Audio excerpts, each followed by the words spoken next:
Il était une fois, dans un petit village, un jeune garçon nommé Gabriel. Gabriel vivait avec sa famille dans une modeste maison au bord de la forêt. Le village était prospère et les habitants vivaient en harmonie les uns avec les autres. Un jour, une tragédie frappa le village lorsque le terrible dragon Malphas attaqua. Il ravagea les maisons, brûla les champs et sema la terreur parmi les villageois. Chaque nuit, le dragon exigeait un sacrifice humain pour épargner le village. Les habitants étaient horrifiés et désespérés, cherchant désespérément une solution. Gabriel était un jeune garçon courageux et attentionné. Il voyait la peur dans les yeux des villageois et sentait le besoin d'agir.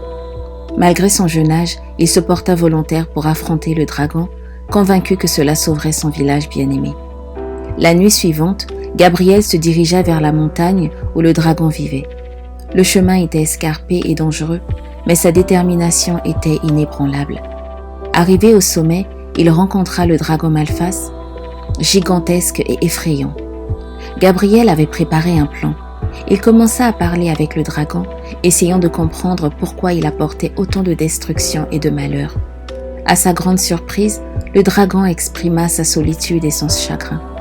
Il avait été blessé autrefois par les humains et avait choisi de se venger en attaquant le village. Comprenant la douleur du dragon, Gabriel eut une idée. Il proposa au dragon un accord. Au lieu de sacrifier un villageois chaque nuit, Gabriel lui offrirait son amitié et sa compagnie. Le dragon était méfiant, mais sentait la sincérité de Gabriel et accepta à contre-cœur. Les jours passèrent et Gabriel rendit visite régulièrement à Malphas. Ils se lièrent d'amitié et partagèrent leurs histoires, leurs joies et leurs peines.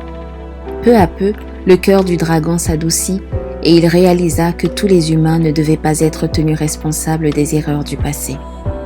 En retournant au village, Gabriel annonça la nouvelle. Les villageois étaient sceptiques au début, mais la confiance qu'ils avaient en Gabriel les incita à donner une chance à cette amitié improbable.